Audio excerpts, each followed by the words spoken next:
Assalamualaikum warahmatullahi wabarakatuh. Salam sejahtera untuk kita semua. Shalom. Apa kabar para master sekalian? Semangat pagi, pagi, pagi, pagi.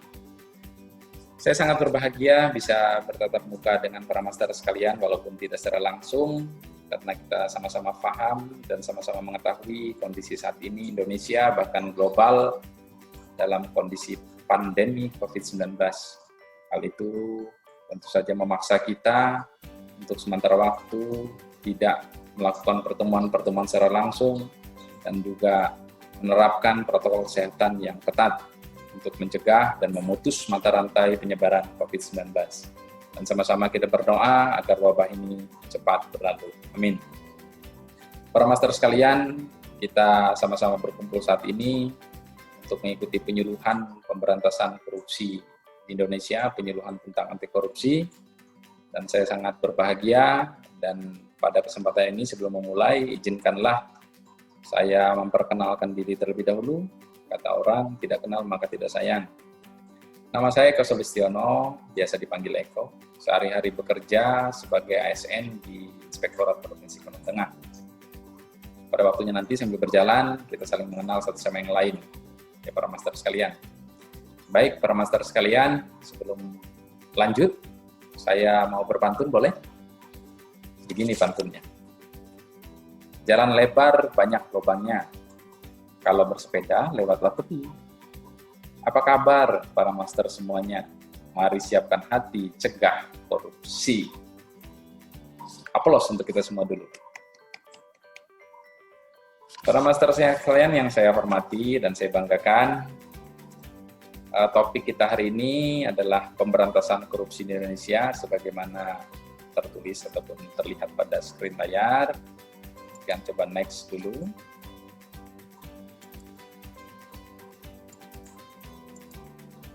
Nah, ini ada tata tertib. Tapi sebelum kita masuk ke tata tertib, saya ingin menyampaikan kepada para master sekalian mengenai tujuan kita melaksanakan kegiatan penyuluhan ini, hal-hal apa saja yang mau kita dapatkan dalam penyuluhan ini. Yang pertama adalah kita ataupun para master, para peserta, dan kita semua paham mengenai pengertian korupsi, uang pelicin, pemerasan, dan suap, bahkan bisa membedakannya. Kemudian yang kedua, memahami faktor penyebab korupsi beserta dampak buruknya. Kemudian yang ketiga, memahami pengertian dan unsur-unsur biaya sosial korupsi. Yang ketiga, memahami delik-delik tindak pidana korupsi atau tipikor. Kemudian yang kelima, memahami strategi dan rencana aksi melawan korupsi.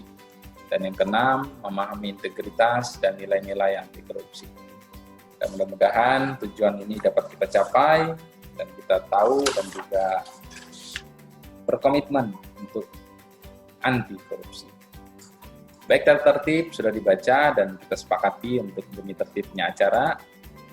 Nah, ini safety briefing. Nah, bagi para master sekalian yang perangkatnya tersambung pada listrik, agar berhati-hati, pastikanlah fungsi aman. Dan kemudian yang kedua, bila memakai jaringan di area publik, pastikan keamanan data pribadi, hati-hati.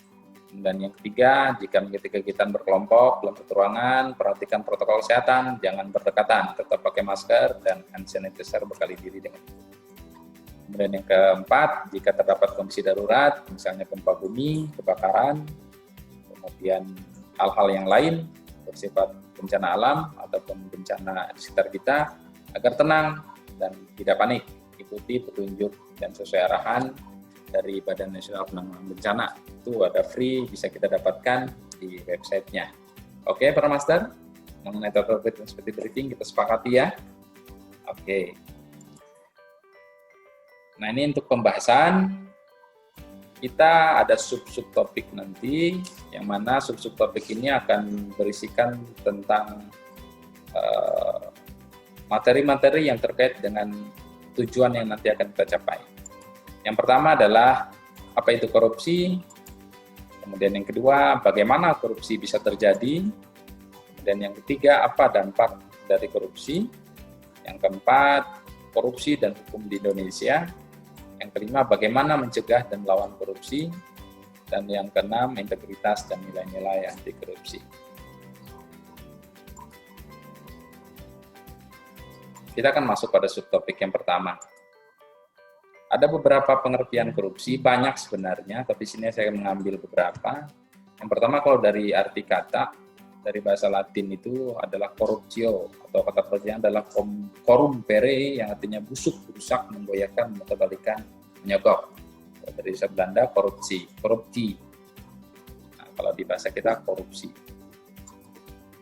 Kemudian yang kedua, dari Transparansi Internasional, mereka membuat pengertian korupsi adalah perilaku dari pejabat publik, baik politikus maupun pegawai negeri, yang secara tidak wajar dan tidak legal memperkaya diri sendiri atau memperkaya mereka yang dekat dengannya, kemudian menyalahgunakan kekuasaan publik yang dipercayakan kepada mereka.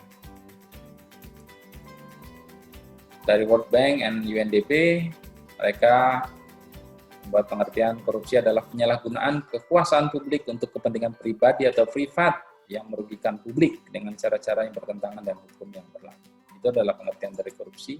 Masih ada pengertian yang lain, bisa nanti para master searching, juga cari tahu untuk memperkaya wawasan.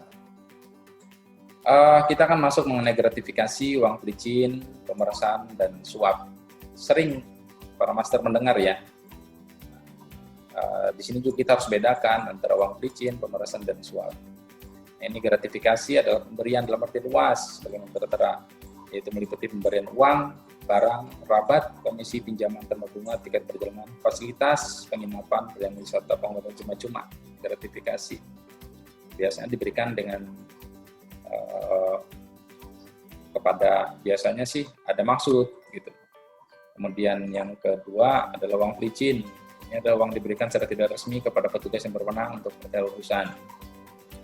Ini biasanya terjadi, contoh ya, misalnya kita mau urusan, misalnya mau KTP atau apapun, misalnya surat menyurat dokumen, kita dapat antrian nomor sekian, atau kita pun harus menunggu karena waktu pengerjaannya misalnya perlu beberapa hari, lalu kita kasih uang pelicin supaya kita bisa dipercepat, kemudian kita tidak sesuai dengan antrian, seperti itu adalah uang pelicin.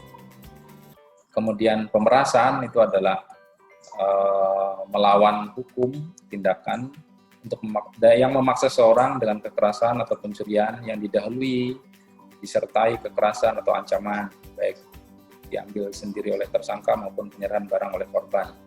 Ini biasanya pemerasan ini orang menyalahkan kekuasaan, dia punya kekuasaan, dia punya kewenangan, tapi dia salah gunakan, dan yang diperas ini adalah orang-orang yang dijadikan korban, sehingga bisa diperas uangnya, bisa diperas hartanya. Ini adalah penyalahgunaan kewenangan. Kekerasan juga dengan ancaman. Kemudian suap adalah suatu tindakan dengan memberikan sejumlah uang atau barang atau perjanjian khusus kepada seorang yang punya otoritas atau yang dipercaya, contoh para pejabat, dan membujuknya untuk mengubah otoritasnya. Contohnya suap ini misalnya seperti tadi, misalnya kita mengurus sebuah perizinan, tapi kita tidak memenuhi syarat nih. Harusnya kita tidak memenuhi syarat untuk mendapatkan izin tersebut, tapi kita pengen pejabat yang berwenang merubah keputusannya, menentang aturan supaya kita dapat diterima ataupun dapat diterbitkan, sehingga kita kasihlah uang suap, kasihlah barang-barang untuk menyuap, sehingga pejabat yang berwenang itu merubah keputusan. Jadi itulah antara gratifikasi, uang pelicin, pemerasan, dan suap. Semua dilarang, semua masuk kategori korupsi. Nah, bagaimana korupsi bisa terjadi? Faktor penyebab korupsi ada 4, yaitu 1, kemampuan untuk melakukan. Kemudian yang kedua, niat untuk melakukan. Yang ketiga, peluang ataupun kesempatan untuk melakukan. Dan yang keempat, ada target yang cocok untuk dikorupsi, dilakukan. Jadi 4 faktor penyebab inilah yang membuat seseorang berkorupsi, melakukan korupsi, melakukan tindak pidana korupsi.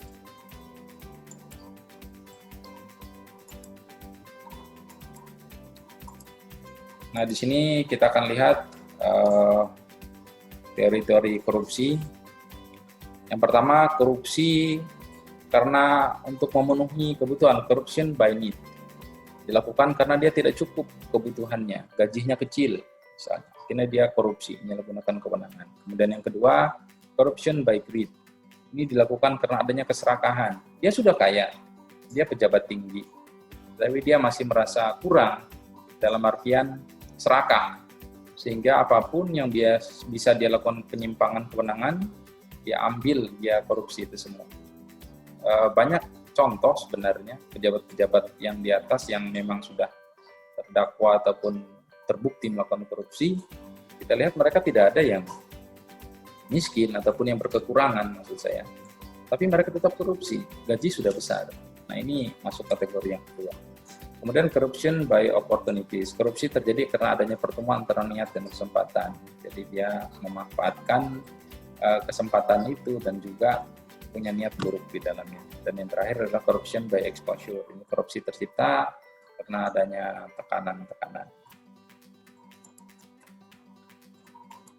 Kemudian penyebab korupsi di Indonesia ataupun di dunia pada umumnya karena peraturan perundangan belum memadai, lemahnya law enforcement, kurangnya teladan dan kepemimpinan, lemahnya good governance, lemahnya integritas moral, dan pendapatan penghasilan yang rendah. Ini adalah penyebabnya korupsi yang menyebabkan akhirnya korupsi mewabah, menjamur di Indonesia, dan itu sangat merusak tatanan kehidupan bangsa ini. Kemudian masuk pada subbab ataupun sub yang ketiga adalah dampak dari korupsi. Apa saja? Nah, kita tahu bahwa Indonesia ini adalah negara yang kaya. Bahkan ada lagu bilang, bukan lautan, hanya kolam susu, kail dan jalan cukup menghidupimu. Tiada badai, tiada topan kau temui, ikan dan udang menghampiri dirimu. Lagu itu, bahkan batu dan kayu pun bisa hidup, bisa jadi hal yang tanah Indonesia subur. Jadi batu dan kayu pun barang yang berharga sekali di Indonesia. Tapi masalahnya, apakah kekayaan alam kita itu menjamin kesejahteraan kita ataupun membuat moral-moral bangsa ini baik? Ataupun kekayaan itu sudah dimanfaatkan dengan sebesar-besaran untuk kepentingan rakyat? Ternyata pengelolaan kekayaan alam Indonesia selama ini dengan begitu berlimpah ruahnya, kalau itu pun dikelola ataupun berhasil dimanfaatkan dengan sebaik-baiknya, tapi kalau yang pengguna ataupun orang yang berwenang untuk mengelola ini punya mental korupsi, itu justru tidak akan tercapai apa yang diinginkan. Kesejahteraan rakyat itu jauh daripada yang kita harapkan. Akan merusak. Jadi akhirnya hasil alam kita yang harusnya bisa untuk pemasukan negara, untuk mensejahterakan rakyat, membuat kesempatan kehidupan masyarakat lebih baik, kesenjangan sosial itu jauh, tidak terlalu jauh antara satu sama yang lain, itu tidak dapat tercapai karena perilaku korup dari pejabat-pejabat kita. Dan ini hal yang sangat berbahaya, karena pejabat yang korup itu adalah bahaya dan juga menjadi sandungan bagi kemajuan sebuah bangsa. Nah ini, korupsi mengakibatkan melambatnya pertumbuhan ekonomi suatu negara, menurunnya investasi, meningkatnya kemiskinan, serta meningkatnya ketimpangan pendapatan dan kesenjangan sosial. Bahkan korupsi juga menurunkan tingkat kebahagiaan masyarakat suatu negara. Nah, perspektif kejahatan korupsi ada 5. Yang pertama, menguntungkan pelaku, merugikan korban, membebani keuangan negara, merugikan dunia bisnis dan ketakutan dalam masyarakat. Nggak ada yang baiknya kalau hasil dari korupsi ataupun kejahatan berkorupsi ini gampang. Nah, baik para master sekalian, kita akan masuk pada biaya sosial korupsi. Ada 4 jenis, sebagaimana pada monitor. Yang pertama adalah biaya akibat korupsi eksplisit. Ini adalah nilai uang yang dikorupsi oleh si pengkorupsi itu sendiri. Kemudian yang kedua, biaya anti korupsi, biaya antisipasi korupsi. Biaya sosialisasi korupsi sebagai biaya laten. Ini berbagai macam jenis kegiatan yang untuk mencegah korupsi. Ini adalah salah satu biaya sosial korupsi yang kita keluarkan, negara ini keluarkan. Kemudian yang ketiga adalah biaya reaksi terhadap korupsi. Ini adalah biaya penanganan perkara, biaya peradilan, perampasan aset, biaya rutan, lapas, dan lain-lain. Ini juga menjadi biaya sosial korupsi, Bapak Ibu sekalian. Dan yang terakhir, yang keempat, biaya akibat korupsi implisit. Ini adalah opportunity cost akibat korupsi, termasuk cicilan masa mendatang akibat korupsi di masa lalu. Perbedaan multiplier ekonomi, kondisi tanpa korupsi dengan kondisi yang jika terdapat korupsi. Ini adalah kerugian-kerugian yang akibat korupsi kita lakukan sekarang, dampaknya ke depan. Dan ini bisa jauh lebih besar daripada eksplisit. Ini jadi akhirnya kalau digabungkan, nah ini adalah satu kesatuan ini antara eksplisit dan implisit. Jadi kerugian bangsa ini sangat besar.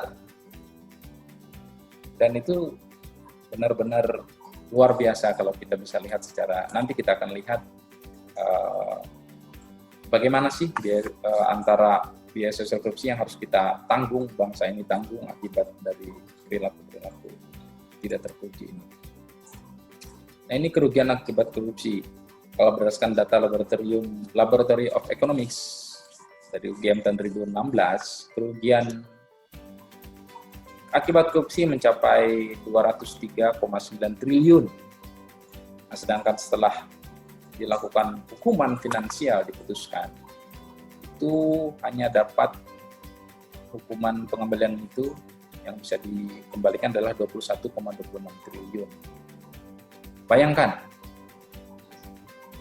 korupsi merugikan 203 triliun, tapi hukuman finansialnya hanya 21,26, 10,42% saja. Bayangkan, apakah ini hal yang wajar? Jadi ada selisih 182,64 triliun. Master-master sekalian, bayangkan saja dengan uang 182,64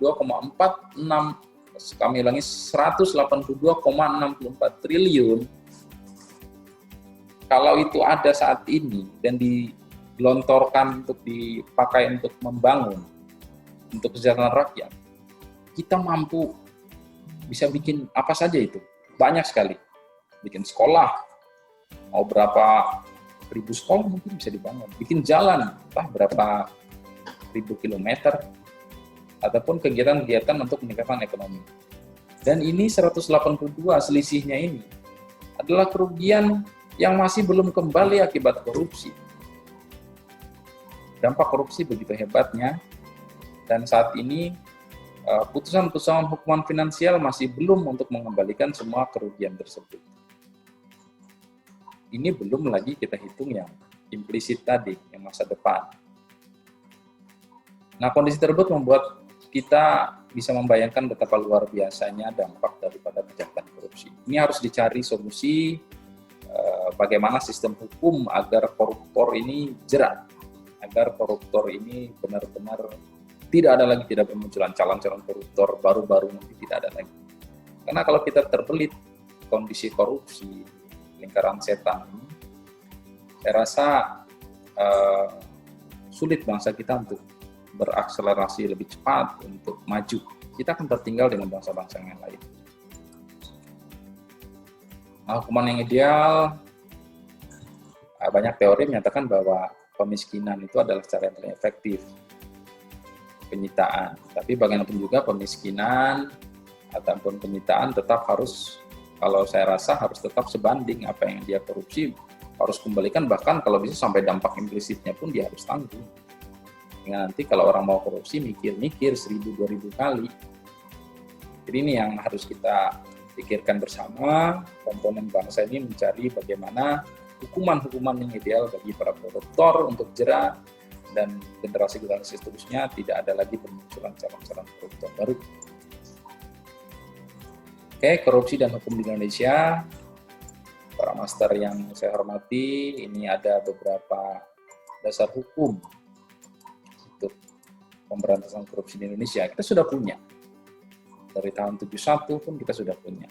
Jadi itu menunjukkan betapa seriusnya bangsa ini untuk memberantas korupsi. Namun apakah itu sudah cukup? Saya rasa kurang. Saya rasa masih belum.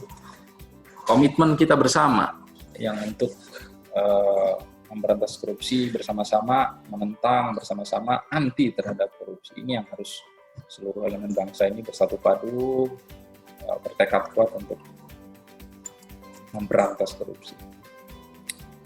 Nah, kemudian untuk delik pidana korupsi itu sendiri, sesuai Undang-Undang 31 tahun 1999, junto Undang-Undang 20 tahun 2001, ada 7 jenis tindak pidana korupsi, dikategorikan dalam 7 jenis tindak pidana korupsi dari 30 delik pidana korupsi tadi. Ada 7, yang pertama kerugian keuangan negara, suap menyuap, penggelapan dalam jabatan, pemerasan, perbuatan curang, kemudian konflik kepentingan dalam pengadaan, dan gratifikasi.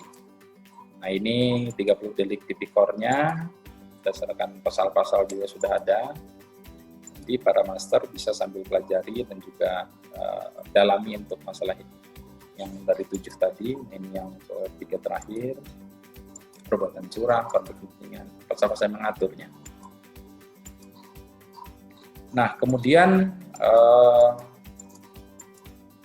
ada tindak pidana lain yang terkait dengan korupsi yang juga sama berbahayanya sebenarnya, karena ini kategori-kategori yang justru menyuburkan korupsi atau melindungi pelaku-pelaku korupsi. Yang pertama adalah perilaku merintangi proses, kemudian keterangan kekayaan tidak jelas, LHKPN tidak ini, kemudian keterangan rekening, kemudian keterangan palsu.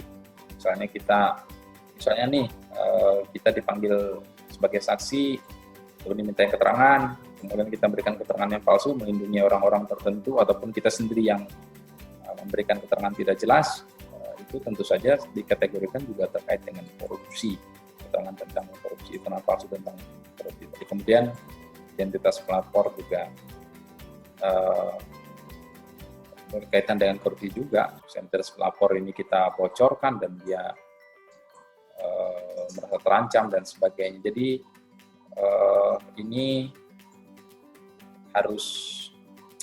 ini juga termasuk tindak pidana korupsi. Jadi hati-hati para master sekalian, dan juga harus kita ketahui bersama. Nah, kemudian mengukur kebersihan korupsi itu seperti apa? Saat ini kita memakai indeks persepsi korupsi atau Corruption Perception Index.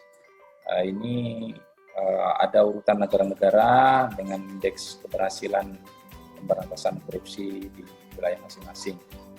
Kemudian mengukur sistem anti korupsi Indonesia itu dengan United Nations Convention Against Corruption, dan juga menerapkan indikator sistem integritas nasional yang disusun oleh KPK RI.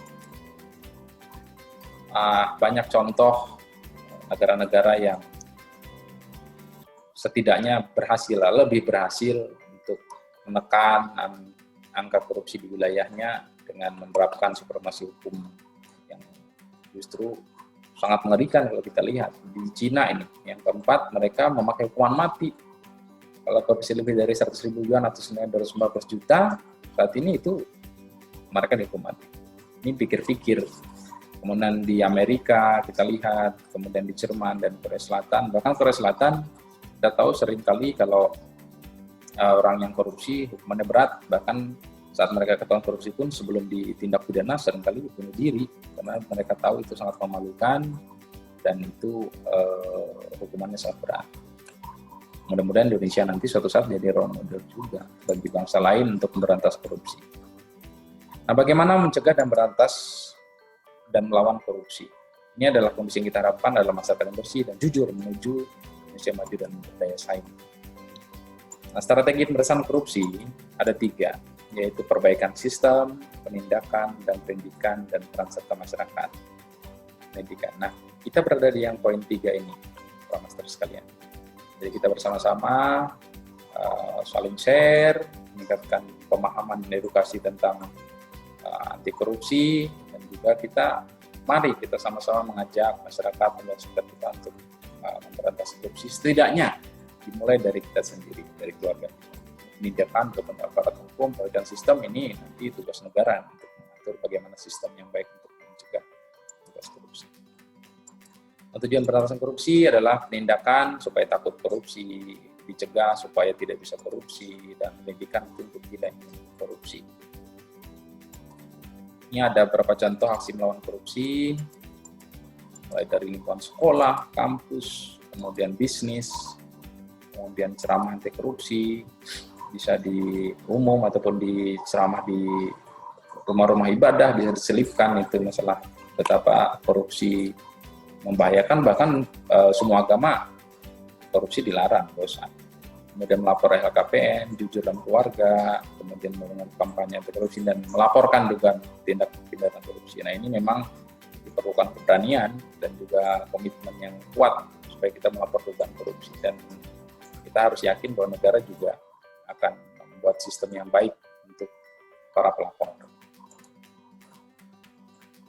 Nah, kemudian integritas dan nilai-nilai anti korupsi.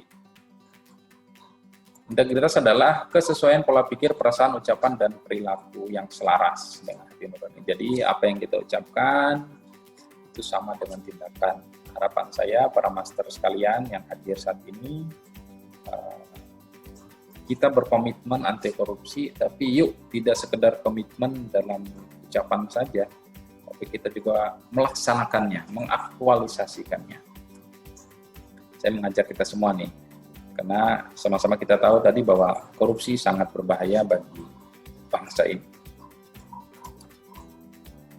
Nah, kemudian nilai-nilai anti korupsi ada 9, tanggung jawab, disiplin, jujur, sederhana, kerja keras, mandiri, adil, berani, dan peduli. Terapkan nilai-nilai anti korupsi ini dalam hidup kita, terapkan dan juga promosikan kepada lingkungan kita, beritahukan kepada sekitar kita.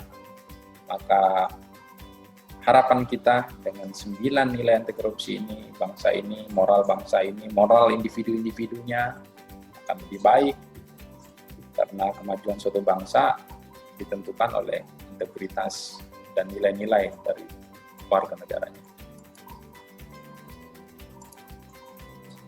Nah, ini Bapak Ibu sekalian, contoh-contoh saya ambil dari berita-berita.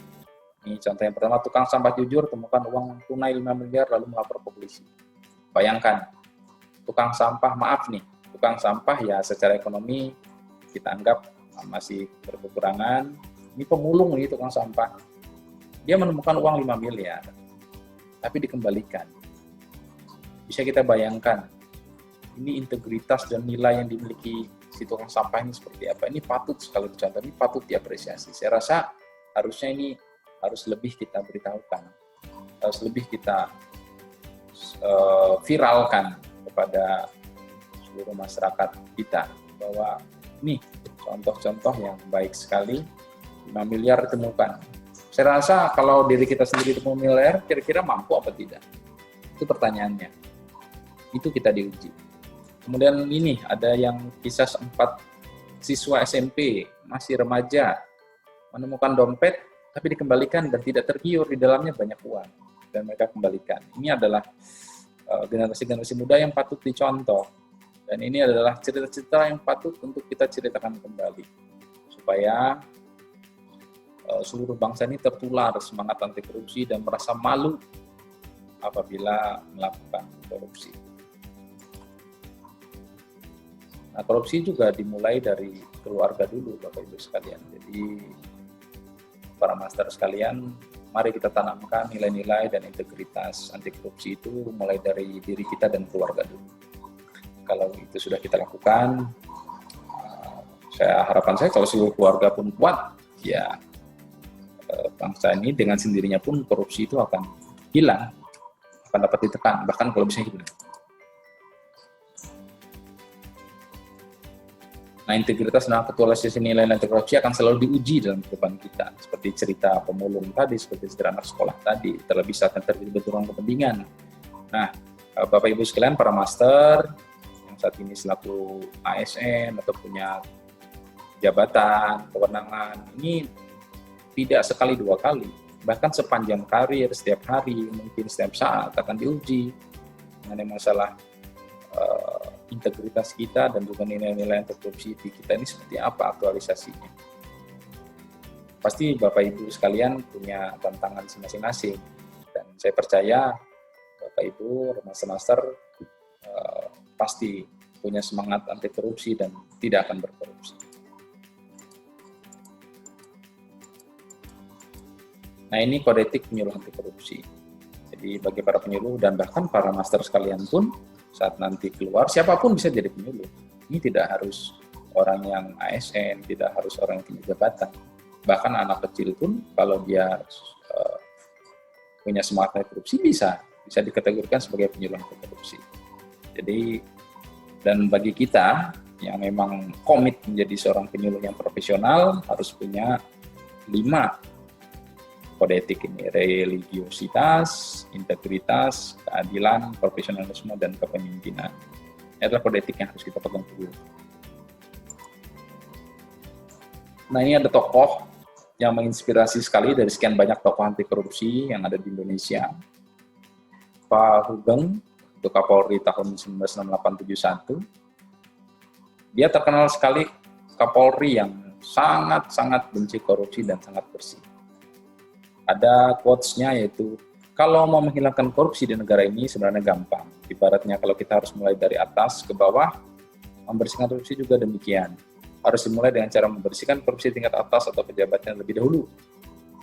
Lalu turun ke bawah, turun ke badan atau level pejabat eselonnya, dan akhirnya ke kaki hingga telapak ataupun pengawal bawah. Jadi ini keteladanan, kepemimpinan tadi. Jadi kalau seorang pemimpin punya komitmen berantas korupsi, maka ke bawah pun pasti akan bebas korupsi. Dan tentu saja ini adalah harapan kita semua, harapan kita bersama. Baik, Bapak Ibu, para master sekalian, saya rasa itu yang dapat saya sampaikan mengenai materi anti korupsi ini. Semoga bermanfaat bagi kita semua. Jadi dapat kita simpulkan nih, bahwa korupsi itu merugikan. Bahwa korupsi itu tidak ada baiknya, bahkan membawa dampak yang sedemikian signifikannya bagi kemajuan sebuah bangsa. Bahkan menjadi beban generasi yang belum lahir. Luar biasa efek yang dihasilkan. Jadi kita sepakat bahwa korupsi benar-benar bahaya laten yang harus diberantas. Dan pemberantasan ini diperlukan adalah individu-individu, orang-orang warga negara yang sadar dan anti korupsi. Karena itu saya dengan sangat bermohon mengajak para master sekalian yang ada di pertemuan ini untuk kita bersama-sama berkomitmen untuk memberantas korupsi. Bagaimana berkomitmen? Mari kita taruh tangan di dada seperti ini ke arah jantung. Kita bersama-sama mengucapkan ikrar bahwa saya berkomitmen untuk anti korupsi. Terima kasih. Baik, Bapak Ibu sekalian, para master sekalian yang berbahagia, demikian yang dapat saya sampaikan. Semoga bermanfaat dan mohon maaf apabila ada kekurangannya. Tidak lupa saya ucapkan terima kasih dan apresiasi yang setinggi-tingginya untuk para master sekalian karena sudah berkenan untuk hadir dan juga berpartisipasi dalam kegiatan penyuluhan ini. Dan kepada para master juga kami minta kesediaannya untuk mengisi evaluasi penyuluhan ini. Nanti ada pada link deskripsi di bawah atau pada link dengan tautan adalah intip.in/evaluasi eko. Baik para master, terima kasih. Demikianlah acara kita pada hari ini. Semoga bermanfaat. Tetap semangat memberantas korupsi di Indonesia. Wassalamualaikum warahmatullahi wabarakatuh.